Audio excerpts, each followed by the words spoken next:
안녕하세요. 책맞은 소리입니다. 오늘 여러분들에게 소개해드릴 책은 푸른 향기 출판사에서 펴낸 홍현진, 최인성, 이주영 작가님의 글과 그리고 봉주영 작가님의 그림으로 엮인 엄마는 누가 돌봐주죠입니다. 목차는 다음과 같습니다. 출산을 앞두고 있는 예비 엄마나 출산 직후나 육아를 한창 하시고 있는 많은 어머니들 그리고 아버지들까지 함께 읽으면 좋은 내용이 많이 담겨 있습니다. 제가 낭독해드리고 리뷰를 해드릴 부분은 총 4군데입니다. 첫 번째, 남편은 아들이 아닙니다.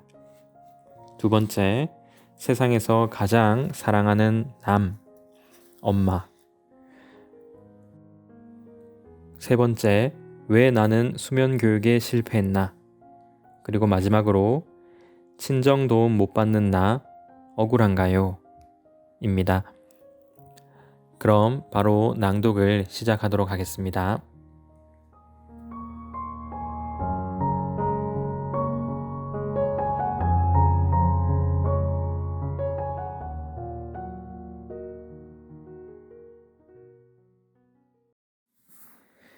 남편은 아들이 아닙니다. 광화문의 한 치킨집. 일로 연을 맺은 몇몇이 모여 연말 송년회를 열었다. 내 테이블에는 나를 포함해서 아내이자 엄마인 여성 2명, 아내이지만 엄마는 아닌 여성 2명이 앉았다. 자연스레 결혼, 임신, 출산, 육아를 주제로 대화가 이어졌다. 아직 출산을 겪지 않은 한 여성이 잠시 망설이다 입을 열었다. 슬슬 2세를 계획하려는데 아이를 낳는 게 너무 두렵다는 고민이었다. 두려움의 근원은 2가지였다. 출산 휴가나 육아휴직을 쓸 수 없는 프리랜서여서 아이 낳고 돌아오면 일할 곳이 없을까봐.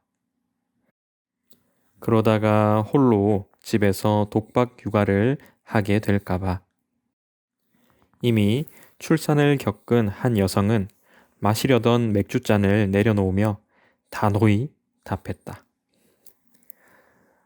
엄마의 살만 흔들리는 거, 거기에서 모든 괴로움이 시작되는 거예요. 아빠의 삶도 휘청휘청 해야 해요. 그래야 불안할지언정 함께 오래 갈 수 있어요. 혼자 고민하지 말고 남편에게 당신은 뭘 할 건지 물어보세요. 경험에서 진하게 우러나온 현실 조언이었다. 엄마는 아이를 위해 삶의 궤도를 틀 준비를 하는데 아빠만 꼼짝 안 한다면 2사람의 간극은 출산을 계기로 한없이 벌어지게 되고 부부의 불행은 거기서 시작된다는 것. 돌직구 조언을 날린 그는 엄마 되게의 민낯의 저자인 신나리 씨였다.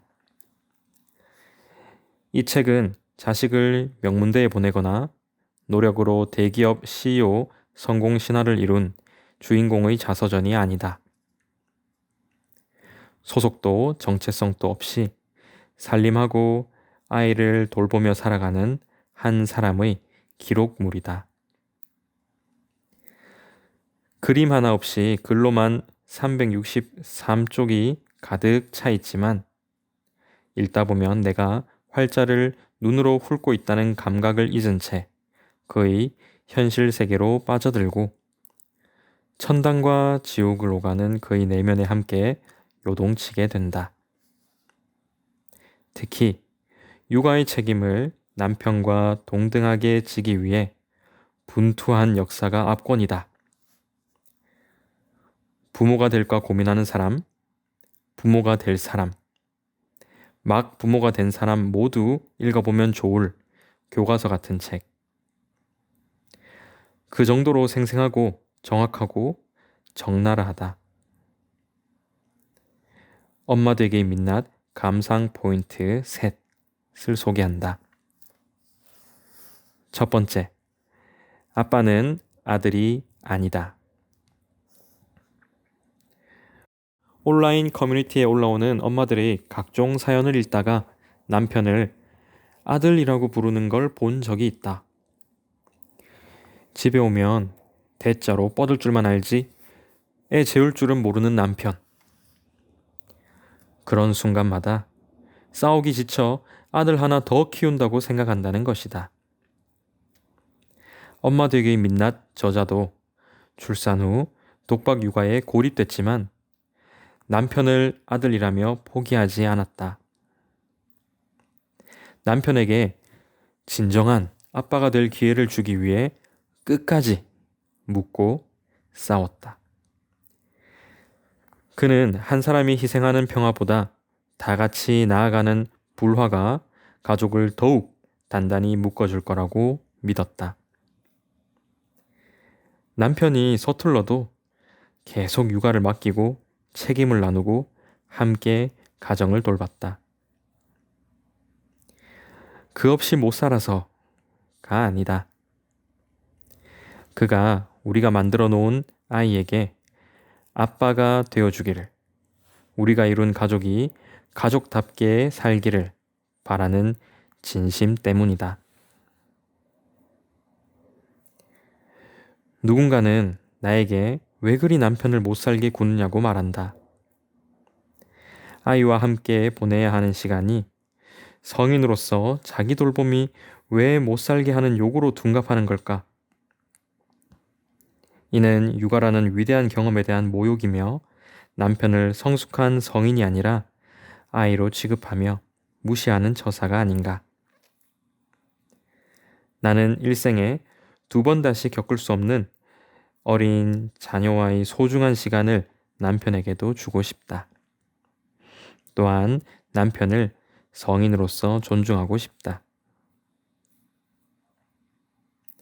나 역시 아이를 낳고 남편에게 서운한 감정이 울컥 밀려오곤 했다. 다른 살림은 누가 시키지 않아도 알아서 잘하는데 육아만큼은 딱 내가 알려준 것만 성실히 해냈다. 주변에서는 뭐라도 도와주는 게 어디냐며 남편을 극찬했다. 한동안은 좋은 남편이라며 감사하려 노력했지만 시간이 지날수록 문제의식이 뚜렷해졌다. 어린이집 도시락통은 닦지만 어린이집 견학 일정은 확인하지 않고 밤에 잠을 줄여가며 음식을 만들지만 아이를 위한 반찬은 뭘 만들어 둘지 계획하지 않는 기이한 현상. 나는 아이의 생애 주기에 맞춰서 해야 할 걸 놓칠까봐 늘 조사하고 공부하지만 남편은 내가 그걸 알려주기만을 기다리는 상황. 고민과 사유, 지루한 토론 끝에 무엇이 우리를 갈라놓았는지 깨달았다. 궁극적으로 육아는 남편의 입장에서 해주는 일이라는 것. 그와 나의 차이였다. 아내와 같이 해야 하는 일이지만 결정적 책임은 지지 않아도 되는 게 남편의 육아였다. 그리고 어느 누구도 남편에게 책임을 묻지 않는다. 하다못해 추운 날씨에 아이에게 장갑을 끼지 않고 나가면 애 감기 걸리겠네 라는 말을 듣는 건 남편이 아닌 내 몫이다. 책임이 없으니 나보다 육아에 대한 장악력이 떨어지는 게 아니었을까? 그걸 알게 된 후로 나는 남편이 육아의 책임을 늘려갈 수 있도록 가정 개혁에 나섰다. 남편에게 2019년도 유치원 입학 추첨의 정권을 위임한 것. 정보력과 실행력에서 다른 부모들, 정확히는 다수의 엄마들보다 뒤처지지 않을까 걱정했지만 눈을 질끈 감고 맡겼다. 이럴 수가. 남편이 나보다 더 부지런히 조사하고 꼼꼼히 자료를 챙겨 지원한 덕에 생각지도 못한 좋은 곳에 무사 합격했다. 남편이 육아에 대해 책임질 기회를 그동안 노파심에 주지 않았던 건 아닌지 돌이켜보게 됐다. 나 또한 남편만 믿고 무지했던 가사 영역을 숙련해 가는 중이다. 그렇게 각자의 책임을 늘려가고 있다. 분담하며 외면하는 게 아니라 나누되 책임을 함께 지는 법을 익혀가는 중이다. 두 번째, 아빠에게도 수습 기간이 필요하다. 처음부터 아이를 잘 키우는 엄마는 없다. 고 믿는다. 기저귀를 잘못 입혀 이불에 대참사가 일어나기도 하고 분유물 온도를 잘못 맞춰 아이가 먹다가 경기를 일으키기도 하면서 배워나간다. 매일 먹이고 입히고 치우고 재우는 일을 반복하기에 차츰 손에 익어가는 것일 뿐 유전자 어딘가에 숨어있던 육아 능력이 아이를 낳으면서 소환되는 게 결코 아니다. 엄마의 육아가 숙련 노동이라면 아빠의 육아도 마찬가지다. 계속해야 실력이 는다. 반복이 곧 답인데 그러려면 아이와 집에서 부대끼기 위한 시간과 체력을 투입해야 한다. 할 줄 아는 게 없다고 맡기지 않으면 계속 남편은 육아를 하지 못하는 사람에 머무르게 된다. 저자는 투쟁 끝에 남편의 육아휴직을 쟁취했지만 며칠간은 남편이 못 믿어워 집 밖으로 나서지 못했다고 한다. 그는 마음을 굳게 먹고 계속 맡겼다. 깨끗하고 산뜻하던 집이 망가져 갔지만 후퇴하지 않았다. 2달 뒤 남편은 딸 아이의 머리를 묶고 국 몇 가지를 끓일 수 있는 사람이 됐다. 무엇보다 아이를 대하는 태도가 달라졌다. 그전에는 예뻐하기만 하고 화 한 번 안 냈는데 육아를 적극하면서 말을 안 듣네 라는 푸념도 하고 아이에게 목소리 높이기도 했다. 그러면서 저자의 남편은 아이를 향한 감정이 애틋해졌다고 고백했다. 함께하는 시간이 길어질수록 시간은 서로의 속에 침투해 돌이킬 수 없는 변화를 일으켰다. 2달 사이 남편이 아이에게 느꼈던 사랑. 그 사랑의 성질이 달라졌다. 아이를 낳았다고 자동으로 모성애가 생기는 게 아니듯 아빠에게도 부성애가 절로 생기는 게 아니었다. 내가 엄마가 되어가듯이 남편도 아빠가 되어갈 수 있다. 아빠에게도 부성애를 키우고 연습할 시간이 필요하다. 세 번째, 아빠도 흔들려야 한다. 2세를 맞이하기로 결정한 시기, 남편은 어떻게 하면 일을 늘려 돈을 더 많이 벌까 고민했고 나는 어떻게 하면 일을 더 줄이고 애를 볼까 알아봤다. 남편은 커리어를 더 키워가는 방향으로 나는 축소하는 방향으로 나아가려 했다. 애 낳고 육아 지옥을 두 눈으로 똑똑히 본 우리는 방향을 틀었다. 함께 흔들리기로 했다. 내가 육아휴직을 1년 쓰는 동안 남편은 저녁 회식에 대부분 불참했다. 내가 저녁이라도 편히 먹을 수 있도록 하기 위해서였다. 그리고 내 복직과 맞물려 남편은 4개월 육아휴직에 들어갔다. 애가 3돌이 지난 지금 또 남편은 퇴근 후 곧장 집으로 온다. 업무를 못 끝내면 일감을 집으로 가져와 애가 잠든 후 마무리한다. 저녁 약속이나 술자리는 잘 잡지 않는다. 그런 남편 때문에 주변으로부터 가장 앞길 막을 일 있냐는 협박과 제발 한 번만 외출을 허락해달라는 간청까지 받곤 했지만 이 자리에서 고백하건대 내가 시킨 게 아니다. 한 사람이 자리를 비우면 누군가는 홀로 육아의 짐을 짊어져야 한다는 걸 남편 스스로 너무도 잘 알기 때문이다. 특히 남편은 직접 육아휴직을 하는 동안 그 잔인한 구조를 온몸으로 깨달았고 애가 좀 클 때까지는 같이 고생하자고 마음먹었다고 한다. 2개월간 육아휴직한 저자의 배우자도 비슷한 경험을 했나 보다. 육아휴직이 끝난 후에도 남편을 일찍 집으로 오게 하는 건 나의 요구가 아니었다. 눈에 밟히는 아이. 엄마로는 대체 불가능한 아빠라는 존재에 대한 스스로의 인식이었다. 아이와의 관계가 깊어질수록 남편은 아이와 충분한 시간을 보내주지 못한다는 죄책감과 줄여가는 근무 시간만큼 후퇴해가는 자신의 커리어 사이에서 갈등했다. 육아는 남편의 문제가 되었다.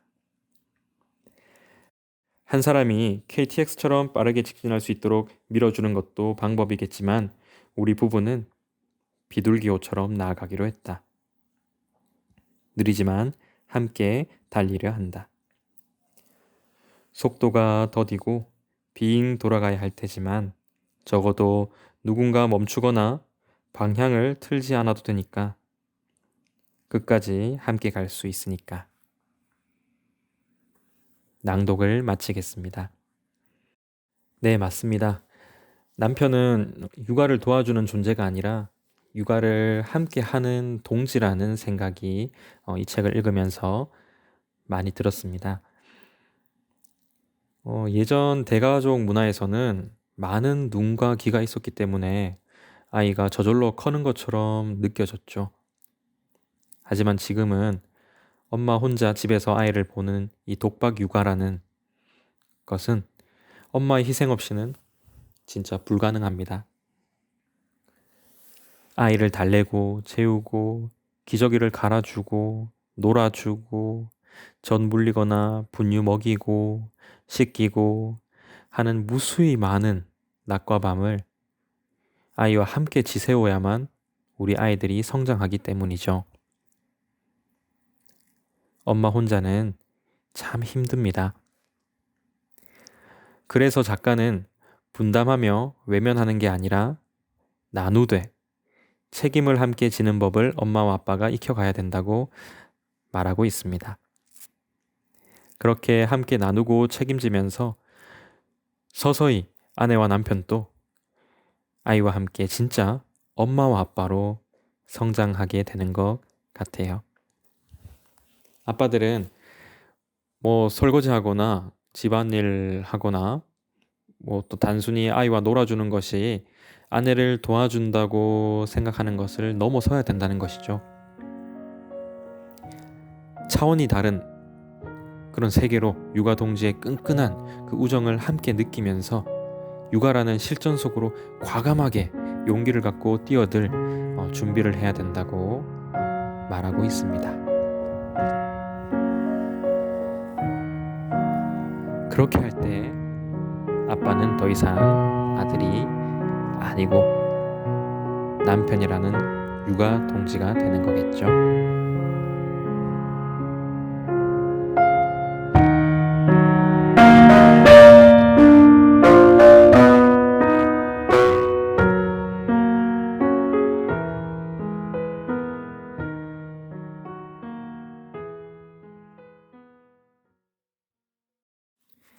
세상에서 가장 사랑하는 남, 엄마. 그리스 신화 속 시시포스는 신을 속인 죄로 커다란 바위를 산 꼭대기까지 밀고 올라가는 벌을 받았다. 바위를 정상까지 힘겹게 밀어 올리면 그 즉시 아래로 굴러 내려갔기 때문에 시시포스는 평생 똑같은 일을 반복해야 했다. 한 잡지에 실린 글이 기억난다. 시시포스의 신화가 그토록 무섭게 느껴지는 것은 그의 끝없는 노동에 목적이 없기 때문이라고. 시시포스의 삶을 제대로 된 인생이라고 부를 수 없는 까닭은 매일 바위를 굴리는 형벌이 단조로워서가 아니라 그 끝에 아무것도 존재하지 않아서다. 그의 삶은 끝없는 반복뿐인데 그의 노력은 아무것도 변화시키지 못한다. 그게 시시포스 굴레의 비극이다. 처음 육아에 뛰어들었을 때 심정이 딱 이랬다. 시시포스가 매일 바위를 굴리듯 온종일 아기를 위해 먹이고 치우는 일을 반복하는데 내가 이렇게 하루하루 버티면 그 끝에는 무엇이 있는지 알 수 없어 막막했다. 그동안은 비교적 인과가 명확한 삶을 살아왔던 것 같다. 공부해서 대학 가고 취업 준비해서 입사하고 주어진 일에서 월급 받고 연애해서 결혼하고 뿌린 만큼 거두고 열심히 노력한 만큼 보상받는 게 당연한 이치인 줄 알았다. 그런데 육아는 인과가 뚜렷한 일이 아니다. 노력해도 당장 결과가 나오지 않거나 예상치 못한 흐름으로 전개되는 경우도 있다. 날마다 성실히 아이를 키워도 눈에 띄는 성과가 없으니 나의 시간이 무의미하게 흘러가는 것 같아 조마조마했다. 도 닦듯이 애를 키워온 지 어느덧 3년. 칠흑같이 어둡던 육아 터널에서 한 줄기 빛과 같은 책을 만났다. 이스라의 나는 울 때마다 엄마 얼굴이 된다 라는 책이다. 작가가 이 세상에서 가장 사랑하는 남인 엄마와의 이야기를 담아낸 책이다. 이 책에서 말하는 것들이 어쩌면 길고 긴 육아의 목적이자 결과가 아닐까 싶다. 나는 이제 막 아이를 낳은 친구들에게 이 책을 선물할 생각이다. 매일 젖 물리고 기저귀 갈고 잠투정 달래는 일에 지칠 때 무한 루프처럼 되풀이되는 엄마의 일상이 지겹고 무용해질 때 그녀가 들려주는 이야기를 읽으며 길을 잃지 않기를 바라는 마음에서다. 그래서 준비했다. 나는 울 때마다 엄마 얼굴이 된다를 추천하는 이유 3가지를. 첫 번째, 혈연 말고 우정. 우리는 서로를 선택할 수 없었다. 이 책의 첫 문장이다.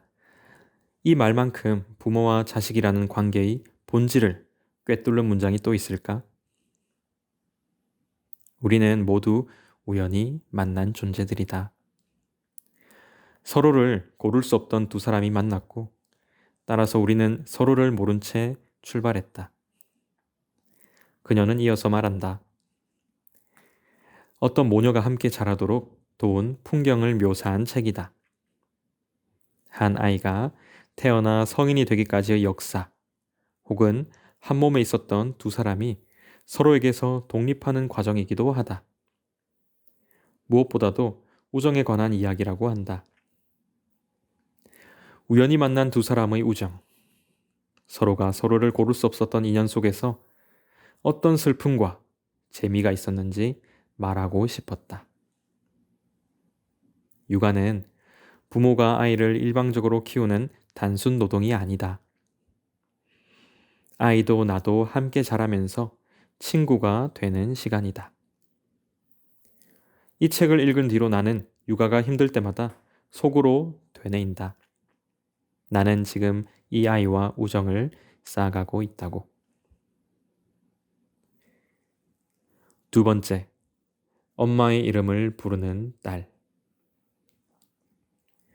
그녀의 책에는 복희라는 인물이 등장한다. 바로 작가의 엄마다. 태어나 보니 제일 가까이에 복희라는 사람이 있었는데 그가 몹시 너그럽고 다정하여서 나는 유년기 내내 실컷 웃고 울었다. 복희와의 시간은 내가 가장 오래 속해본 관계다. 그가 일군 작은 세계가 너무 따뜻해서 자꾸만 그에 대해 쓰고 그리게 되었다. 나는 이 문장의 밑줄을 그으며 딸이 부모에게 해줄 수 있는 최고의 말이라고 생각했다. 아이에게 이런 말을 들을 수 있는 엄마가 되고 싶어졌다. 엄마라는 희생의 세월 말고 주영이라는 인물을 떠올릴 수 있는 서사. 둘이 함께 웃고 울 수 있는 추억. 엄마의 이름 석자를 부를 마음이 들 정도로 깊은 우정. 이것들이 내 육아의 결과이기를 바란다. 엄마의 서사와 모녀의 추억이 꼭 비싸거나 완벽할 필요는 없는 것 같다. 엄마 복희는 등록금이 없어서 대학에 들어가지 못하고 평생 여러 직업을 전전하며 살았다. 격리, 닭갈비집 서빙, 빵집 직원, 보험 설계사, 구제옷 가게 주인 등 먹고 살기 위해 쉴 틈 없이 자신의 시간을 팔아왔다. 복희의 가난은 딸 스라에게로 이어진다. 스라는 대학에 진학했지만 학비와 월세를 벌기 위해 두잡 쓰리잡을 뛴다. 그러나 스라는 엄마를 부끄러워하거나 원망하지 않는다. 오히려 돈을 벌어 엄마에게 시간을 선물하는 게 꿈이라면 꿈이다. 엄마가 일을 멈춰도 되는 시간, 아프면 몸을 돌볼 수 있는 시간을 주기 위해서다. 아이를 키우다 보면 욕심이 현실을 앞서가곤 한다. 아이에게는 가장 좋은 것만 주고 싶고 다른 집 아이들에게 기죽지 않았으면 좋겠다는 조바심이 든다. 작가가 들려준 이야기를 들으며 조금은 자신감을 얻게 됐다. 내가 아이에게 주는 것들이 슬프고 초라해도 진심이 담겨 있다면 괜찮지 않을까? 작가는 엄마의 진심을 알았을 것이다. 가족이 입고 먹고 잘 수 있는 아주 기본적인 일상을 지키기 위해 복희가 분투했다는 것을. 그리고 그게 복희가 스라를 사랑하는 법이었다는 것도. 나도 나답게 아이를 사랑하고 아끼려고 한다. 그 마음이 아이에게 전해지길 바랄 뿐이다. 세 번째, 딸을 응원하는 엄마. 엄마 복희는 딸 스라에게 자신의 옳고 그름을 강요하지 않는다. 스라만의 가치관과 판단을 존중한다. 부모 말을 잘 들으면 자다가도 떡이 나온다는 식으로 통제하지도 않고 네 맘대로 하라며 방관하지도 않는다. 대학을 다니며 각종 아르바이트를 병행하는 스라는 어느 날 깨닫는다. 남들이 하지 않은 일을 해야 적은 시간에 많은 돈을 벌 수 있다는 걸. 고심 끝에 스라는 누드 모델에 지원하기로 결심하고 부모님에게 알린다. 스라가 누드 모델로 일하겠다고 얘기했을 때 복희는 등짝 스매싱을 날리는 대신 이렇게 묻는다. 무엇을 준비해야 해? 스라는 답한다. 무대에 서기 전에 걸치는 가운이 필요해. 복희는 자신의 구제의 옷가게로 가서 가장 고급스러운 코트를 가져와 선물하며 말한다. 알몸이 되기 전에 네가 걸치고 있는 옷이 최대한 고급스러웠으면 해. 복희는 그런 엄마다. 섣불리 판단하거나 통제하지 않는 사람. 나 몰라라 방임하지 않는 사람. 딸의 삶 그대로를 받아들이는 차원을 넘어 스라의 선택을 궁금해하고 응원해주는 사람. 누드 모델로 일하겠다는 딸에게 코트를 선물해주는 포용력은 하루아침에 생겨나지 않는다. 처음에는 아주 사소한 일이었을 테다. 아이가 밥을 안 먹겠다고 떼를 쓸 때 얌전히 앉아있지 못하고 여기저기 뛰어다닐 때 보키는 남들과 다른 선택을 했을지도 모른다. 그런 경험이 보키만의 포용력으로 발전했을 테고 스라는 그런 보키를 신뢰하며 자신감 있게 세상으로 나아간 게 아닐까.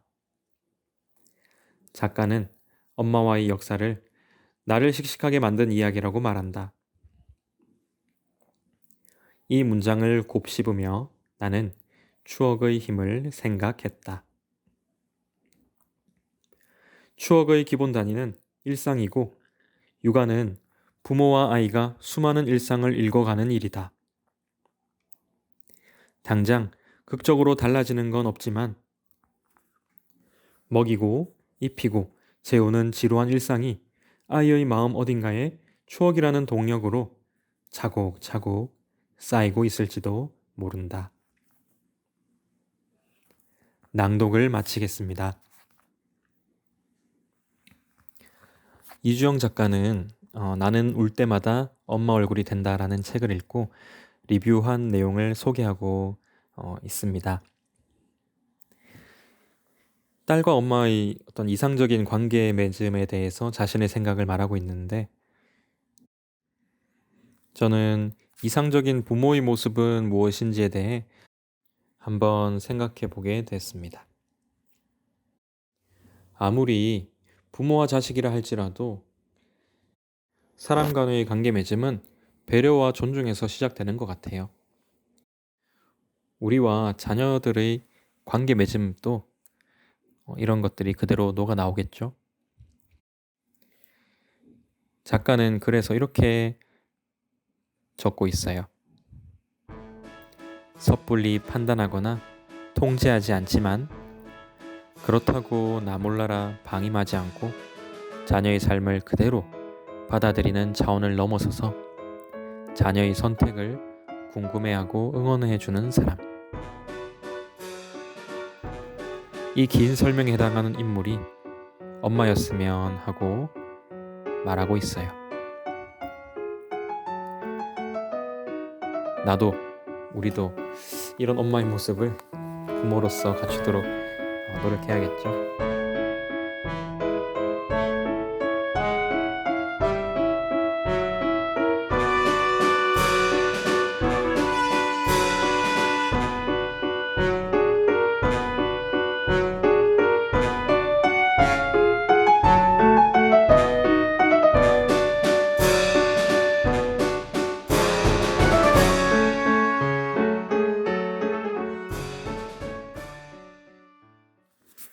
왜 나는 수면 교육에 실패했나? 수면 교육을 아시나요? 아이를 낳고 집에 돌아와 첫 지옥을 맛보면 자연스레 이 네 글자를 찾게 됩니다. 제 몸도 못 가는 아이에게 무슨 교육? 너무 극성스러운 거 아니야? 혹시 인상을 찌푸리며 그렇게 생각하고 계신가요? 이해해요. 저도 그랬으니까요. 수면 교육의 목표는 간단합니다. 아이가 스스로 잠드는 습관을 만든다. 엄마가 안거나 업어서 또는 젖을 물려서 재우지 않아도 스스로 꿀잠에 빠지도록 가르친다. 아이가 좀 울어도 바로 안아주지 않고 스스로 자는 법을 터득할 때까지 기다려준다. 산후조리원에서 생활할 때 친구 소개로 수면 교육의 존재를 처음 알았습니다. 그땐 전혀 공감하지 못했어요. 팔뚝만 갓난아기 앉는 게 뭐가 힘들다고 굳이 울려가면서 눕혀 재우나 싶었거든요. 저희 어마어마한 착각이었죠. 모녀가 함께 처음 집으로 온 날 분유 먹다 잠든 아기 모습이 너무 예뻐서 20분 정도 안고 있는데 팔이 저렸습니다. 4kg가 될까 말까 하는데도 오래 들고 있으니 힘들었어요. 깨지 않도록 아주 조심스럽게 깃털이 살포시 가라앉듯 아기 침대에 내려놨어요. 이게 웬걸? 아기는 자기 등이 바닥에 닿는 순간 팔을 휘저으며 울기 시작했어요. 일명 등 센서 발동. 서둘러 안아 토닥여주니 다시 자더군요. 이제 됐겠지 싶어 눕혔는데 얼마 안가 깨고 또 깨고를 반복했어요. 아기를 계속 안고 있어야 하니 화장실도 편히 못 가고 밥도 제대로 먹지 못했습니다. 그날 밤 저와 남편은 침대에 누웠지만 눈을 감지 못했어요. 긴장됐거든요. 바로 옆 아기 침대에 누운 아기가 배고프다고 우는데도 못 깨어날까 봐요. 그렇게 걱정했지만 우린 너무 쉽게 잠이 들었고 1시간도 안 돼 눈을 떴습니다. 애가 울어서요. 우는 소리가 커서 깨지 못할 일은 없더라고요. 자기 직전에 수유를 해야 했기 때문에 분유를 먹일 순 없었습니다. 조리원에서 2시간 간격으로 먹여야 한다고 배웠거든요. 기저귀도 깨끗했어요. 안아서 토닥여주니 아기는 금세 잠들었어요. 10분이 지났을까요? 너무 졸려서 아기 침대에 눕혔는데 또 등 센서 발동. 다시 아기를 안은 채로 어른 침대에 기대 앉아 꾸벅꾸벅 졸았습니다. 그렇게 눕혔다 앉기를 몇 번 반복하니 방안이 서서히 밝아졌습니다. 뜨는 해를 보며 저도 모르게 읊조렸습니다. 망했다. 밤에 2시간도 채 못 자서 눈꺼풀이 계속 감기는데 남편이 출근한 동안 혼자 잠을 참으며 애를 돌봐야 하는 상황이 지옥처럼 느껴졌어요. 그런데 앞으로 기약 없이 매일 이렇게 살아야 한다니 앞이 캄캄하더군요. 산후조리원에서는 2~3시간에 한 번 안을까 말까 해서 잘 몰랐는데 100% 실전에 돌입해보니 완전 딴판이었던 거죠. 곧바로 온라인 서점 앱을 열어 친구가 추천해준 수면교육 관련 책을 주문했습니다. 앉지 않고 애를 키우기 위한 여정은 그렇게 시작됐습니다. 책이 도착한 날부터 새벽마다 스탠드 아래서 줄 그으며 공부했고 깨알같이 메모하며 원칙을 익혔어요. 첫 번째, 눕혀서 재우기. 아이가 스스로 누워서 자는 법을 익히도록 가르쳐주면 돼요. 아이가 배고프거나 불편할 때의 울음소리가 아니라면 우는 걸 기다려줄 수 있어야 하죠. 이론은 대강 이렇습니다. 저도 책에 나온 대로 하품하는 아기를 침대에 눕히고 쿨하게 잘 자라고 인사한 뒤 방을 나왔습니다.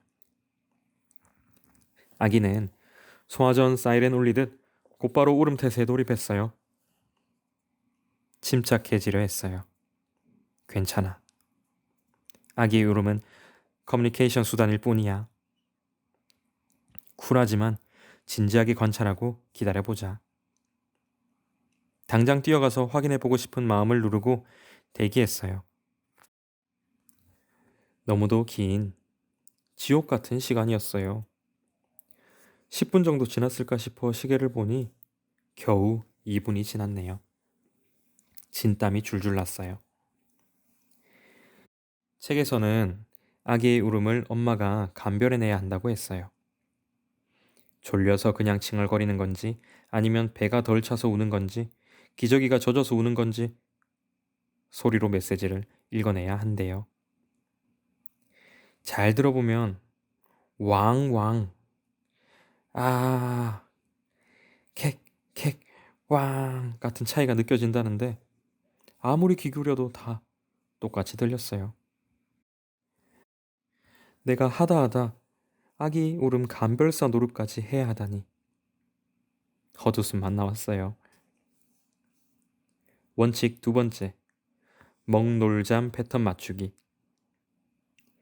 정해진 시간 간격에 따라 먹이고 놀아주고 재우는 게 핵심이에요.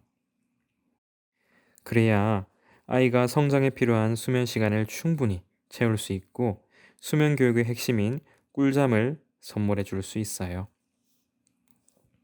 어느 날은 아이가 정해진 먹놀잠 패턴대로 물 흐르듯 잘 따라줬어요. 그런 날은 능력 있는 엄마가 된 듯해 기분이 좋았어요. 문제는 패턴에 어긋나는 날이었습니다. 생각한 대로 흘러가지 않으면 내가 뭔가 잘못한 걸까 싶어 불안해졌어요. 1시간 놀고 2시간 자야 다음 시간에 딱 맞춰 분유를 먹일 수 있는데 아기가 잠든 지 1시간 반 만에 깨어나는 날도 있었어요. 배가 고픈지 손가락을 빨며 굴쩍이더라고요. 안 되는데 딱 3시간 간격 맞춰야 하는데 아기는 얼른 우유를 달라며 울었고 저는 초조함에 시계만 바라보며 손톱을 뜯었던 기억이에요. 원래는 제가 편하자고 시작한 수면 교육이었는데 도리어 제가 그 원칙에 얽매여 자유를 잃은 것 같았어요.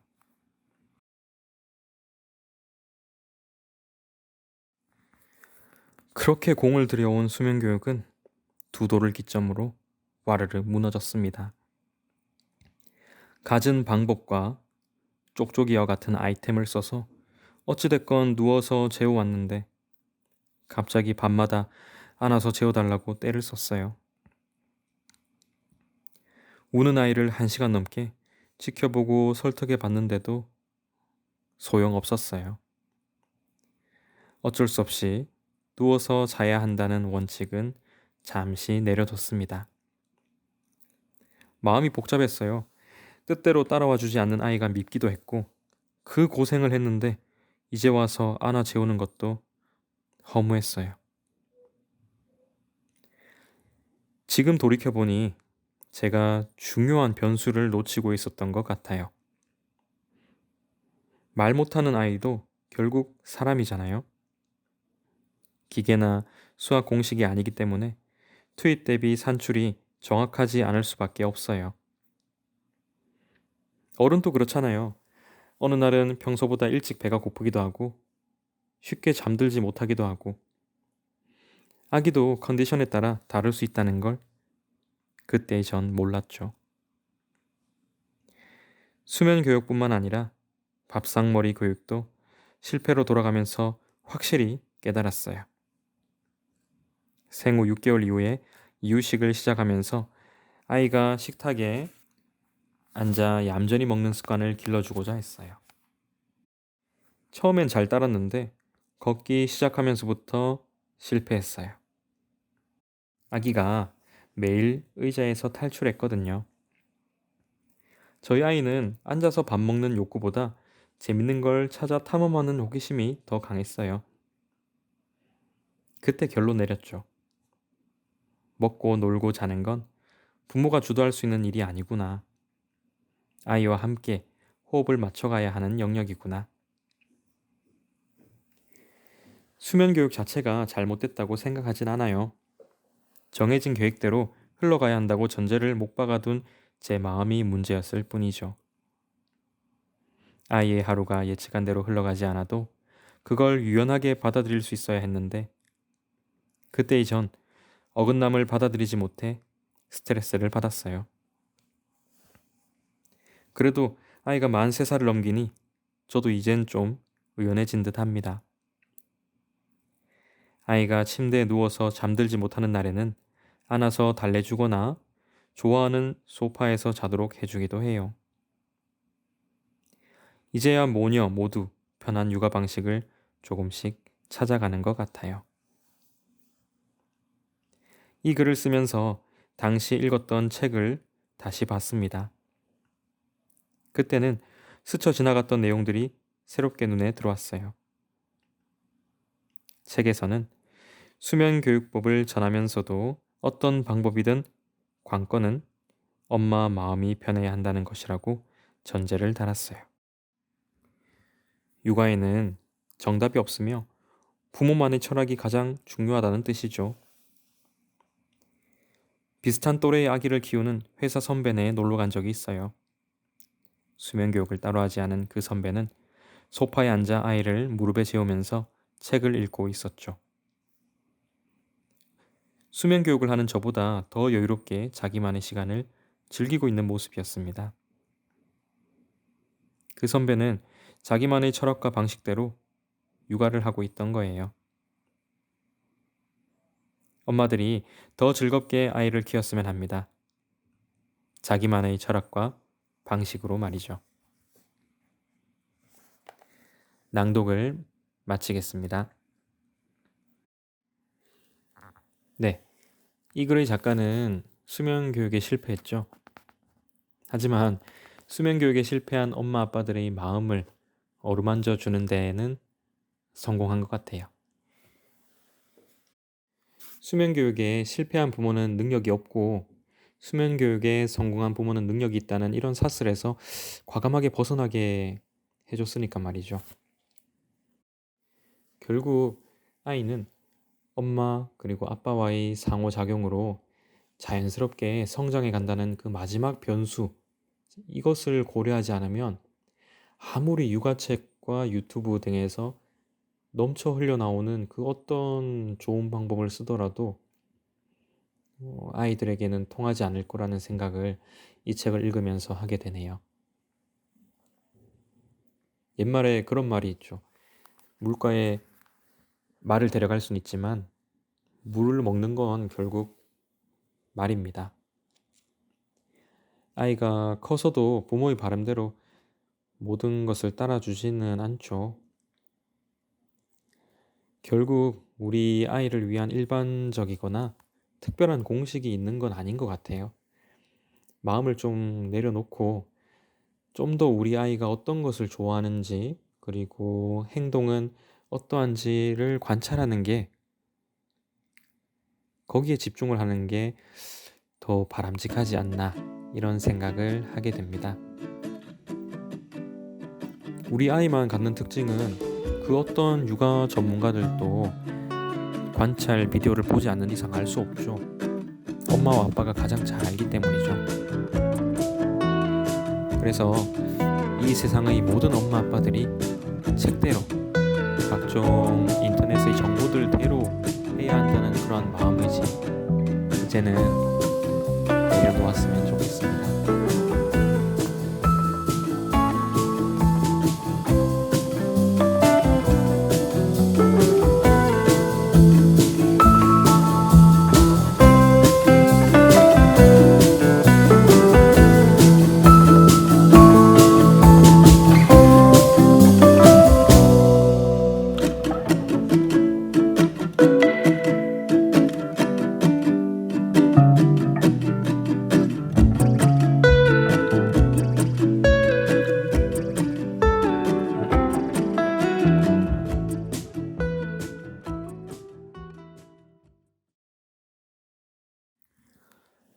친정 도움 못 받는 나, 억울한가요? 복직하면 애는 누가 봐줘? 임신한 저에게 지인들은 걱정스럽다는 듯 물었습니다. 친정은 부산, 시간은 원주, 제가 살고 있는 곳은 서울. 도움받을 가족이 가까운 곳에 없었거든요. 양가 어머니 모두 생계를 위해 일을 하고 있는 상황이었고요. 무엇보다 육아휴직 끝내고 복귀 후가 걱정이었어요. 에이, 뭐 어떻게 되겠죠. 그때 가서 걱정할래요. 솔직히 그런 질문들이 싫었어요.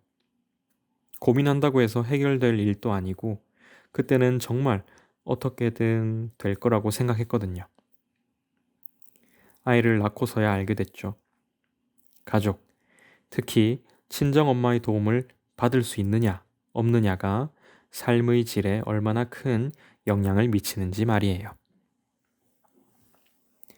조리원에서 나왔는데 대부분의 조리원 동기들은 친정에 가 있거나 친정엄마가 집에 와 있더라고요. 친정엄마에게 아이 맡겨놓고 잠깐 커피 마시거나 운동하고 늦잠 또 자고. 참 부러웠어요. 저희 엄마는 일하느라 바빠서 일주일 만에 부산으로 다시 돌아갔거든요.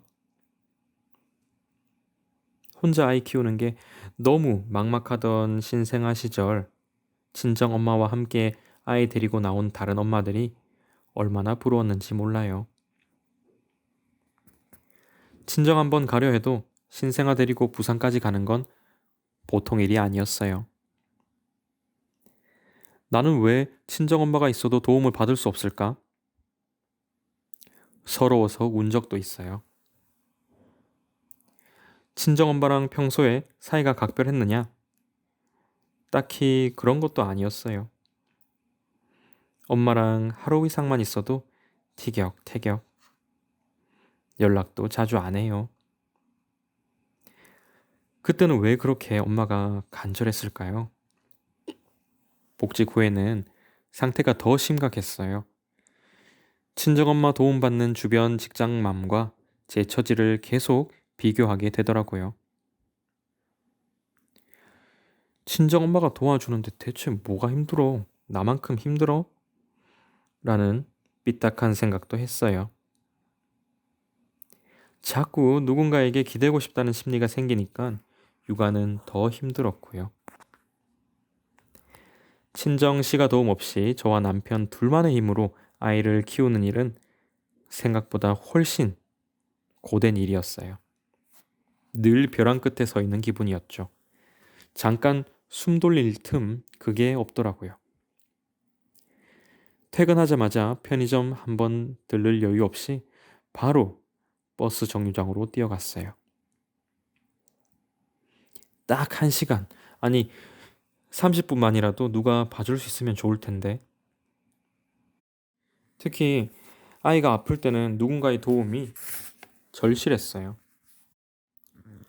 친정엄마나 시어머니랑 같이 살면 어떨까 진지하게 고민하기도 했어요.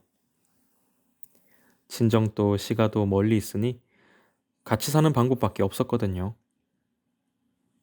시터도 고려해봤지만 잘 모르는 사람 손에 아이를 맡기고 싶지는 않았어요. 좀 더 안정적으로 아이를 돌봐줄 사람이 있었으면 했어요. 하지만 오로지 아이 때문에 친정 엄마나 시어머니와 함께 살 자신은 없었어요. 대학 입학 후 10년 넘게 부모님과 떨어져 독립해 살았어요. 경제적으로도 심리적으로도 완전히 독립했다고 생각했어요. 저는 저만의 공간과 시간이 중요한 사람이에요. 남편과 아이가 아닌 다른 누군가와 함께 살 엄두가 안 났어요. 그게 친정엄마라 할지라도요. 친정엄마 인생도 생각해야 했어요. 엄마가 지금 하고 있는 일을 그만두고 서울에 온다? 엄마의 경력은 단절될 텐데 제가 엄마의 노후를 보장해 줄 수는 없었어요. 게다가 친정엄마는 사람 만나기 좋아하는 외향적인 성격이에요. 그런 사람이 아는 사람이라고는 저밖에 없는 서울에 와서 답답하게 지낼 모습을 상상하니 한숨이 나더라고요. 부산에 혼자 있어야 할 아빠 생각도 나고요. 게다가 엄마는 엄마의 엄마, 그러니까 외할머니도 수시로 챙겨야 했어요. 끼인 세대의 비극이죠. 무엇보다 엄마는 아이를 볼 수 있을 만큼의 체력이 안 됐어요. 허리가 아파서 아이 안는 것도 힘들어 했으니까요. 손, 발, 발 등등 아이가 자랄수록 친정엄마는 아픈 곳이 늘어났어요. 제가 엄마가 되는 동안 친정엄마는 할머니가 됐더라고요. 엄마는 많이 약해져 있었어요. 누구보다 엄마 자신을 먼저 돌봐야 했어요. 엄마는 말했어요. 내가 그냥 돈 벌어서 애 선물 많이 사줄게. 왜 나만 친정엄마 도움을 받지 못하는 걸까? 한동안 속상하고 억울했어요. 상황상 어쩔 수 없는 건데 왜 나만 안 돼? 하면서 억지를 부리게 되더라고요. 떼쓰는 애처럼요. 그러다 김민섭 작가가 쓴 대리사회의 한 구절을 보게 됐어요. 김민섭 작가는 대학 강사 일을 그만두고 대리운전하면서 글을 쓰고 있는데요. 대학에 남아있던 시절 논문 쓰는 시간을 벌기 위해 아내, 장모님, 그리고 자신의 어머니에게 육아를 도와달라고 부탁하는 장면이 나와요. 한 아이를 키우기 위해서 두 세대의 희생이 필요한 시대다. 아이의 부모는 일하고 은퇴한 조부모가 손자를 돌보고 이것은 어느덧 한 집안이 살아남는 방식이 되었다. 그동안 그렇게 구걸을 했다. 지금에 와서 돌이켜보면 나는 끊임없이 나를 대신할 대리인간을 찾아다녔다. 저도 김민섭 작가처럼 계속해서 대리인간을 찾았던 것 같아요. 사실 아이를 키우는 건 원래 저와 남편의 몫인데도 말이죠. 물론 도움을 받을 수 있다면 좋겠죠. 영유아 시기의 육아는 아이를 보는 사람이 많을수록 수월해지니까요. 도움이 받을 수 있다면 받으세요. 그런데 저처럼 상황이 안 된다면 어쩔 수 없는 거예요. 현재 상황에서 최선을 찾아야죠. 육아는 나와 남편이 해야 할 일이라고 깔끔하게 인정하고 나니까 훨씬 마음이 편해졌어요. 물론 현실은 결코 녹록지 않았지만요. 한국처럼 장시간 노동사회에서 조부모 도움 없이 육아를 한다는 건 결코 쉬운 일이 아니에요. 남편은 야근하고 새벽에 들어와서도 아침에 일어나 아이를 돌봐야 했어요. 저는 저대로 회사에서 이미 녹초가 된 상황에서 육아 출근을 해야 했고요. 아이가 아프거나 어린이집에 갈 수 없는 상황이 되면 완전 비상이었어요. 아이에게도 회사에게도 늘 미안한 상황이 반복됐어요. 대신 남편과 저는 끈끈한 육아 동지가 되었어요. 남편과 제게 비빌 언덕은 서로밖에 없었어요. 다행히 저와 남편은 출퇴근 시간이 조정 가능해서 남편이 어린이집 등원을, 저는 하원을 담당하고 있어요. 덕분에 아이가 커가는 모습을 좀 더 밀착해서 볼 수 있었어요. 아이와 관련된 사소한 것 하나까지도 늘 공유하고요. 아이는 엄마보다 아빠를 더 많이 찾아요. 도움을 받을 수 있는 건 최대한 받았어요. 일주일에 2번 가사 도우미가 와서 빨래와 청소, 집 정리를 해줬어요. 주말에는 시부모님이 자주 아이를 봐줬고 한두 달에 한 번씩 친정엄마가 며칠씩 있다 가기도 했어요. 심지어 친정아빠 혼자 휴가 내고 서울에 와서 아이를 봐준 적도 있고요. 덕분에 잠깐이라도 숨을 쉴 수 있었어요.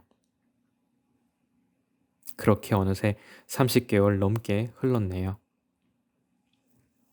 아마 저처럼 부모님의 도움을 받기 힘든 분들도 많을 거예요. 그런 사람들에게 꼭 들려주고 싶은 말은 남들과 비교하지 않았으면 한다는 거예요. 친정 엄마가 도움을 준다고 해서 육아가 마냥 쉬워지는 건 아니에요. 친정 엄마에게 두 아이를 맡기는 한 선배가 그러더라고요. 나도 퇴근할 때 편의점 못 들러. 엄마가 나만 기다리고 있는 거 아니까. 친정 엄마에게 도움을 받는 친구들은 그 친구들 나름대로 고충이 있더라고요. 모든 선택에는 책임이 따르니까요. 세상에 쉬운 육아는 없어요. 각자 사정이 다를 뿐이죠. 비교하지 마세요. 비교하는 순간 육아는 지옥이 돼요. 자신이 처한 상황을 인정하고 그 안에서 해결책을 찾아보세요. 낭독을 마치겠습니다. 아이를 출산한 직장맘들은 하나같이 복직하면 누가 애를 돌봐줄지를 가장 많이 생각을 할 거예요. 그때 제일 먼저 떠오르는 대리인은 아마 친정 엄마일 거고요. 마치 당연한 수순이죠. 하지만 이게 당연해야 한다는 공식은 아닌 것 같다고 생각했어요. 친정 도움을 받는다고 안도해야 할 것도 아니고, 친정 도움을 못 받는다고 억울해 할 것도 아닌 것 같습니다. 단지 각자의 살아가는 사정이 다를 뿐이겠죠. 작가의 말처럼 결국에는 살아가지는 것 같아요. 아니, 살아갑니다. 네, 살아갑니다. 두 가지 우리가 잊지 말아야 할 부분이 있는데요. 제 생각에 첫째는 친정 엄마도 자신의 인생이 있고 점점 나이 들어 가신다는 것과, 두 번째는 아이를 키우는 것은 원래 부부의 몫이라는 점인 것 같아요.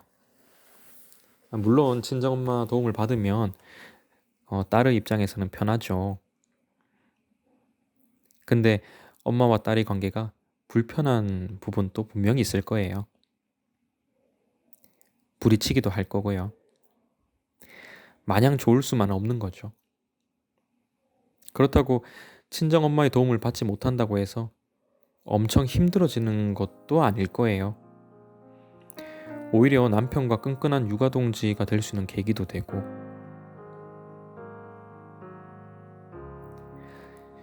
힘든 정도의 차이를 누군가가 저울에 달아서 누가 더 힘드네, 너는 좀 쉽구나, 뭐 이렇게 비교해 줄 수 있는 부분은 아닌 것 같아요. 그래서 작가의 말처럼 절대 비교해서 상상의 나래를 펼치면서 불행해지지 말았으면 좋겠습니다.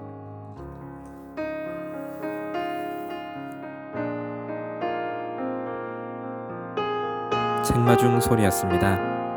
감사합니다.